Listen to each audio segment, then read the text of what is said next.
이 시간 이사야 40장 28절에서 29절 말씀을 통해서 영원하신 하나님 여호와라는 제목으로 함께 은혜를 나누겠습니다. 우리가 신앙생활을 하고 하나님을 믿고 하나님을 알아가는 귀한 은혜를 받았는데, 중요한 것은 우리의 믿음의 대상이 되시는 하나님이 누구신가를 알아야 합니다. 오늘 본문에 보면 영원하신 하나님이다. 그리고 우리가 창세기를 통해서 묵상하고 있는 하나님은 전능하신 하나님이다. 그분이 누구인가를 알아가야 합니다. 영원하다, 전능하다. 과연 무슨 뜻일까? 그리고 내 삶에 그것은 어떤 의미일까 하는 것을 생각해야 합니다. 영원하다는 것은 시공간의 제약을 받지 않는다는 것입니다. 그리고 영원하다는 것은 우리의 이 시간이 영원히 끊임없이 이어진다는 것이 아닙니다. 이 시간과 관계없다. 시간 밖에 있다는 그런 뜻입니다. 시작도 끝도 없는, 인간이 측정할 수 있는 시간의 제약을 받지 않는다는 것입니다. 그러면 우리가 살아가는 이 시간의 정체가 무엇인지 혹시 알고 있습니까? 제가 오늘 잠깐 과학적으로, 철학적으로 찾아보니까 막 복잡더라고요. 여러 가지.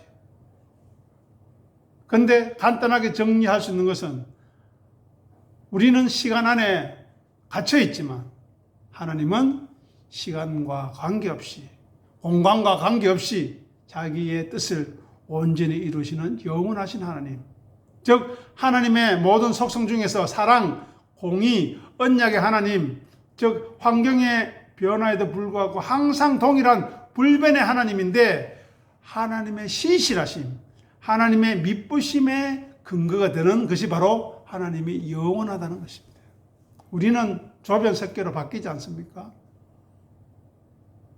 좀 좋을 때는 웃다가 좀 안 좋을 때는 화내고 짜증내고 성질내고 할 때가 많습니다. 그러나 하나님께서는 시건하지 아니하시고 거짓이 없으신 항상 진실하신 하나님을 대변하는 것이 바로 영원하신 하나님이다. 그분을 우리가 아버지로 모시고 있고, 그분을 우리가 믿음의 주체자로 섬기고 있다는 것입니다. 이 이사야의 말씀은 당시에 바벨론 포로 상황을 배경으로 하고 있습니다. 즉 하나님의 심판과 저주의 결과, 하나님의 백성이면서도 엉뚱한 짓하고, 하나님 백성이면서도 자기 멋대로 살고, 돈밖에 모르고, 여자밖에 모르고, 남자밖에 모르고, 자식밖에 모르고 살다가 하나님의 백성으로 부르심을 받은 이스라엘 백성들이 하나님의 약속을 무시하고 살다가 믿음을 저버려 신실하지 않는 그 일로 인하여서 하나님의 심판을 받게 되었다는 것입니다. 하나님이 그들을 어떻게 택하셨고 그들을 어떻게 거룩한 백성으로 이끌어 가실 것인가 하는 그들의 삶의 자리를 고민하거나 생각하지 아니하고 자기 멋대로 살다가, 자기 경험을 가지고 자기 생각대로 살다가 세상 제국 아수르와 바벨론에 철저히 짓밟히는, 하나님께 드리는 제사 예배마저도 중단되어지는 초유의 사건이 발생했다는 겁니다. 한번 생각해 보십시오. 우리가 20년도부터 해서 코로나로 인해서 예배에도 참석하지 못하는 일이 있었습니다. 그때 우리의 심정이 어땠습니까? 근데 이스라엘 백성들은 그것보다 더 심하게 자기들의 죄로 말미암아 죄사가 끊겨지는, 아니 예루살렘에서부터 쫓겨나 버린 거예요. 자기 땅에서. 그 이방인의 삶이 어떠했겠습니까? 지금 자유로운 사회에서도 미국이나 외국에 가면 동양인이라고 피부 색깔이 다르다고 차별합니다. 은근히. 능력 없고 어떤 자기들보다 나은 점이 없으면 무시하고 과시하는 것이 이 세상입니다. 그런데 하나님께서는 이 세상과 민족의 급격한 변화와 소멸하는 그 절망적인 상황 속에서도 하나님은 변하지 않으신다는 것입니다. 이스라엘이 처한 모든 고난과 고통보다 더 오래 지속되시는 하나님, 세상의 변화무쌍함과 세상의 헛됨보다 더 영원하신 하나님, 지상의 통치자는 교체되고 사라지지만 우리의 인생은 잠시 있다 바람처럼 사라지지만, 들의 풀과 같이 꽃과 같이 잠시 있다 사라지지만, 지상의 통치자의 통치와 시간을 초월하는 하나님의 영원한 통치가 대조되는 것이 바로 영원하신 하나님이라는 것입니다. 우리가 역사를 통해서 알고 배웠던 세상의 제국들이 지금 어디 있습니까? 로마 제국 어디 있습니까? 페르시아, 다음에 바벨론 제국 다 어디 갔습니까? 가까이는 일본 제국, 지금은 미국도 지금 스스로 내부에서 부패가 되어서 파멸되려고 하는 그런 상황입니다. 세상의 통치와 패권은 영원할 수가 없습니다. 하지만 진리와 사랑으로 다스리시는 하나님은 변함없이 영원하다는 것입니다.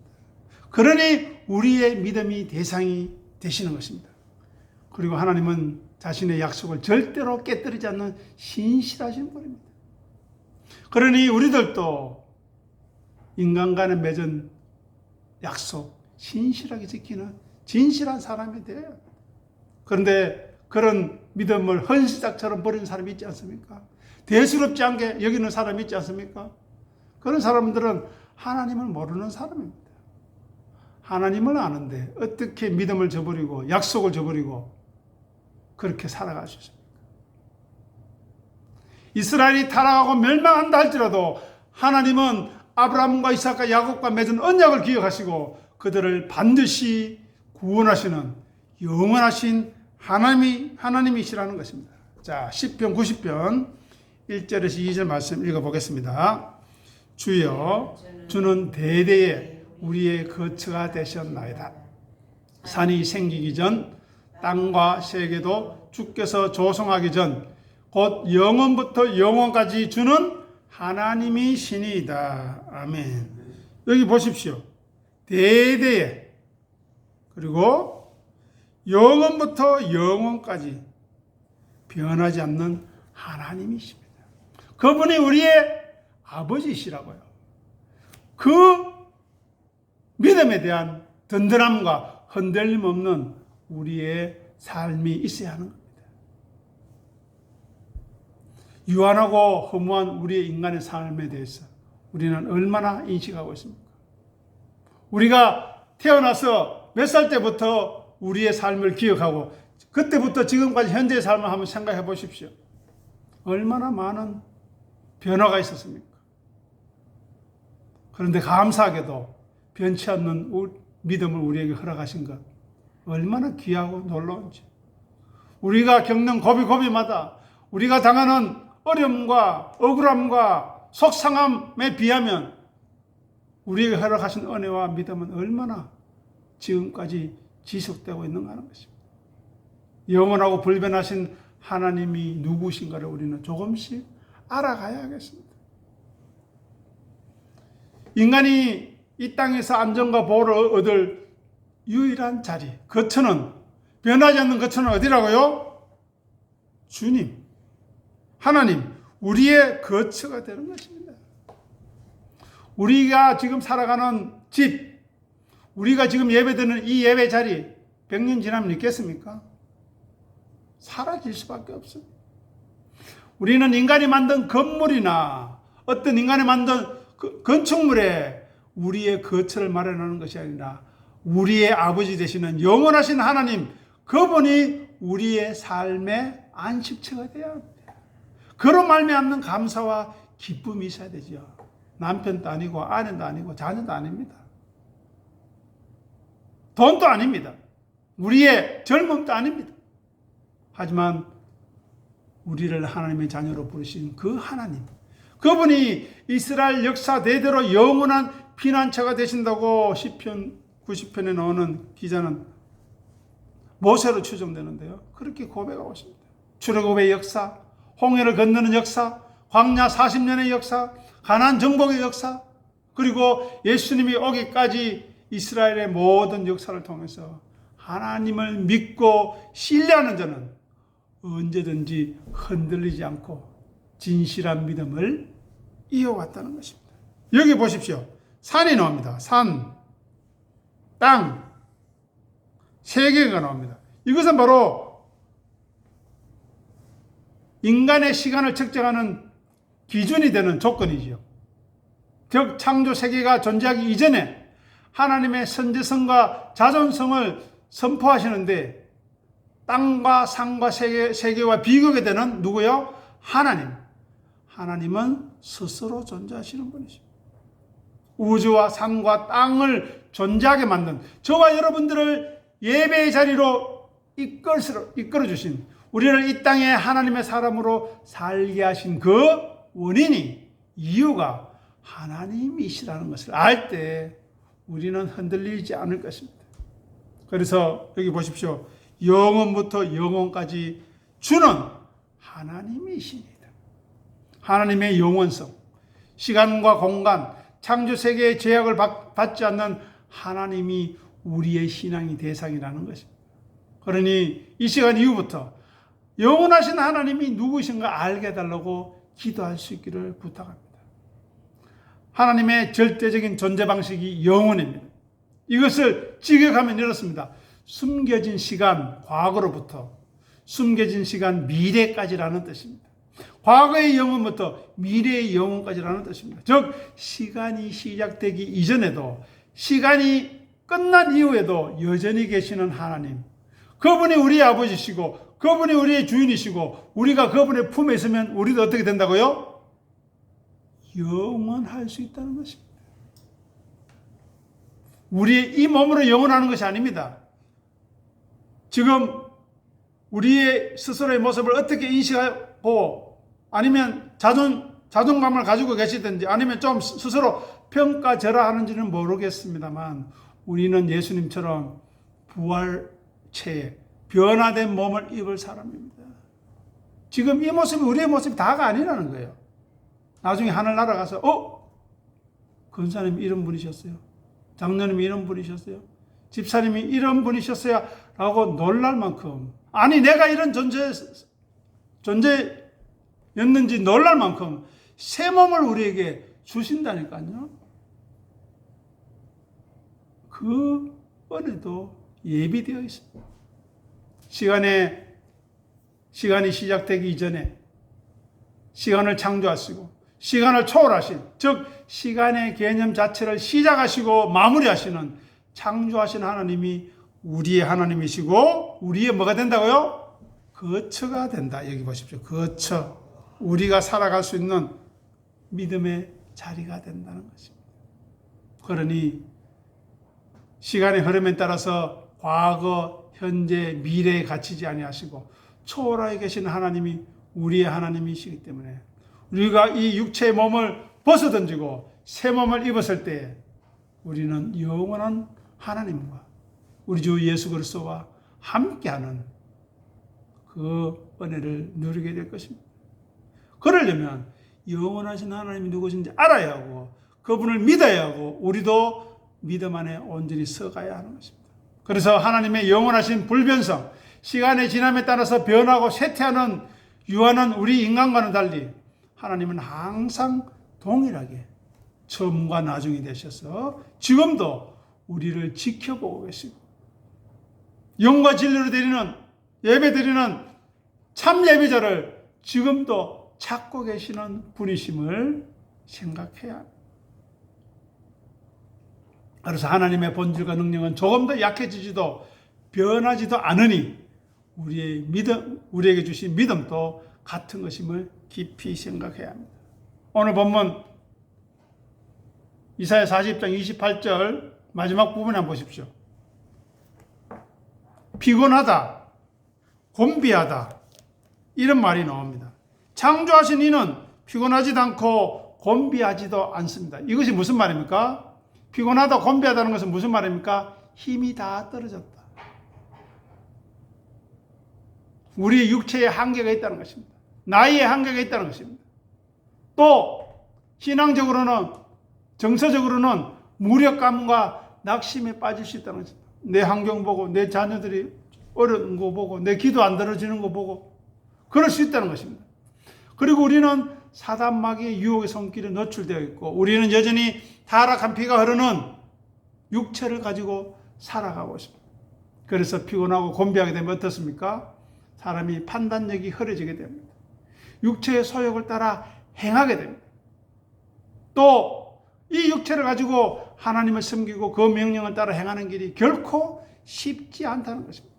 힘들고 어렵고 고난이 존재합니다. 타락한 죄인의 몸으로 거룩의 길을 가는 가정 속에 당하는 고난과 환난이 주어져 있다는 것입니다.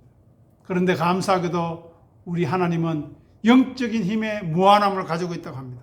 보십시오. 영원하신 하나님 여호와 땅 끝까지 창조하신 이는 피곤하지 아니하시며 곤비하지 아니하신다. 그러면서 29절에 뭐라고 이야기합니까? 피곤한 자에게는 능력을 주신다고 합니다. 무능한 자에게는 힘을 더하신다고 합니다. 율법 아래 지치고 죄와 고난에 짓눌려서 무기력해진 사람들, 하라 하지 마라에 갇혀 있는 사람들, 선악으로 이것은 옳고 저것은 아니다라는 그런 기준으로 살아가는 사람들이 자신의 힘으로 구원을 받거나 선을 행할 수 없는 죄인의 상태가 바로 피곤하고 곤비한 상태라는 겁니다. 서로를 이해하고 용서하고 나보다 남을 낮게 여기는, 자기를 비우고 낮추는 자리가 아니라 서로 경쟁하고 서로 싸우고, 그러니 더 피곤해지는 거예요. 내가 하지 못한 건 다른 사람이 해서 시기하는 것이 아니고, 아이고 정말 수고가 많으십니다, 격려하죠.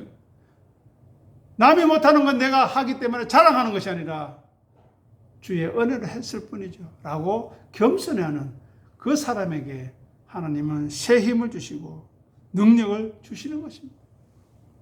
스스로의 의지와 선행으로 우리는 구원에 이룰 수 없음을 깊이 자각해야 합니다.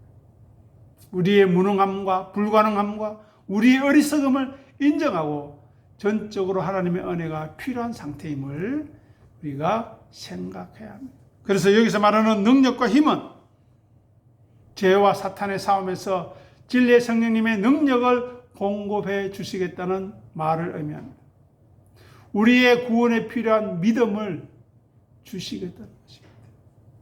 그래서 우리가 예수 그리스도의 믿음의 장성한 분량까지 자라게 하는 성령님의 역사가 바로 능력과 힘으로 나타나는 것입니다. 그러니 우리는 하나님이 어떤 분이신지 생각해야 합니다.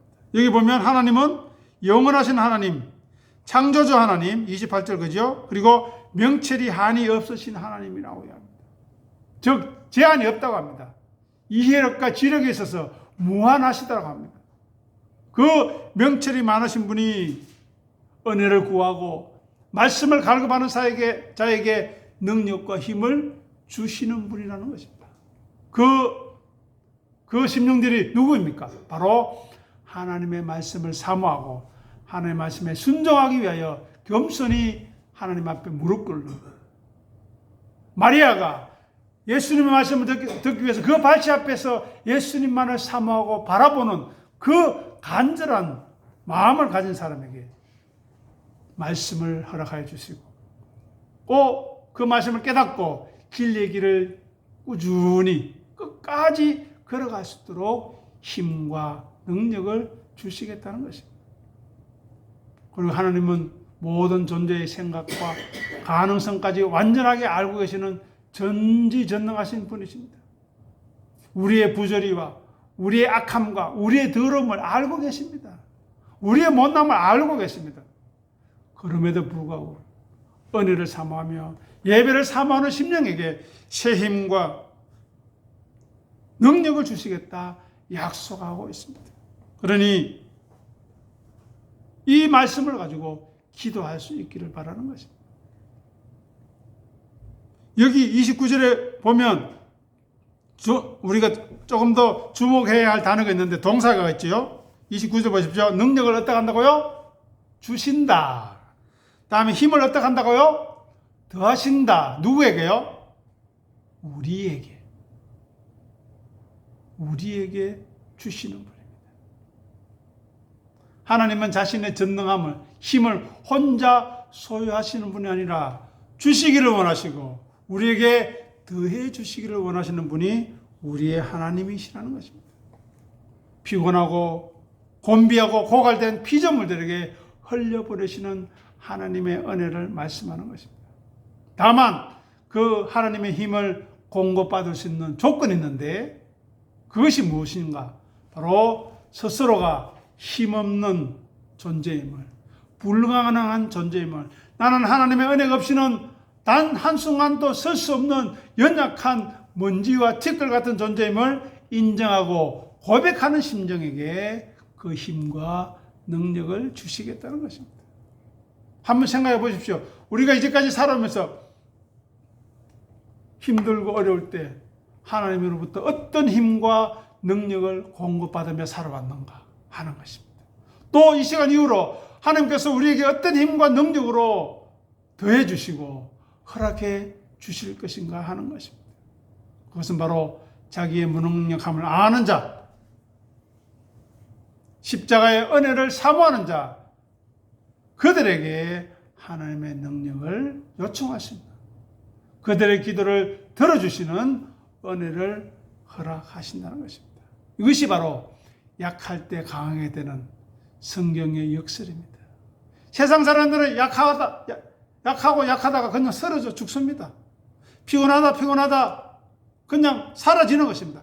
하지만 진리는, 하나님의 사람들은 약할 때 우리는 사그라지지만 내 속에 역사하시는 믿음과 내 속에 역사하시는 하나님의 은혜와 내 속에 역사하시는 진리의 성령님의 능력이 우리로 말미암아 발현되게 하시고, 그래서 그 자리에서 우리는 낮추시고 하나님의 하나님 되심을 나타내시는 그 은혜를 경험하는 우리의 남은 삶이 될 수 있기를 간절히 부탁합니다. 다시 한 번 더 예배 설교 시작 전에 말씀드린 것처럼 우리는 우리의 믿음의 주인이 되시는 하나님이 누구신가를 알고자 해야 합니다. 오늘 본문에서는 영원하신 하나님, 창세기 17장에 나오는 전능하신 하나님, 이 누구이신가를, 그리고 그 구절마다 기록된 것을 통해서 확인해 나가는 놀라운 은혜가 우리 가운데 풍성하기를 간절히 소원합니다. 기도하겠습니다. 아버지 하나님, 은혜를 감사합니다. 전능하신 하나님, 영원하신 하나님이 우리의 믿음의 주인이 되시고 우리의 아버지가 되심을 감사하며 기뻐합니다. 그럼에도 불구하고 우리는 초라하고 무능력하고 어리석게 살아왔음을 고백합니다. 하지만 감사한 것은 그 가운데서도 하나님의 은혜를 사모하게 하시고 그 가운데서도 우리 주님의 은혜를 찬송하게 하시고 감사하게 하신 것 감사합니다. 이 시간 이후부터는 전능하신 하나님과 영원하신 하나님의 우리의 아버지이심을 우리가 고백하고 찬송하며 감사하며 살아가므로 어떤 역경과 환난과 고난 속에서도 좌절하거나 넘어지거나 뒤로 물러서지 아니하고 다시 일어서고 다시 일어서서 믿음주에 온전케 하시는 우리 주 예수 그리스도만을 바라보는 귀한 자리에 이르도록 역사하여 주시옵소서. 감사하며 우리 주님 예수 이름으로 간절히 기도합니다. 아멘.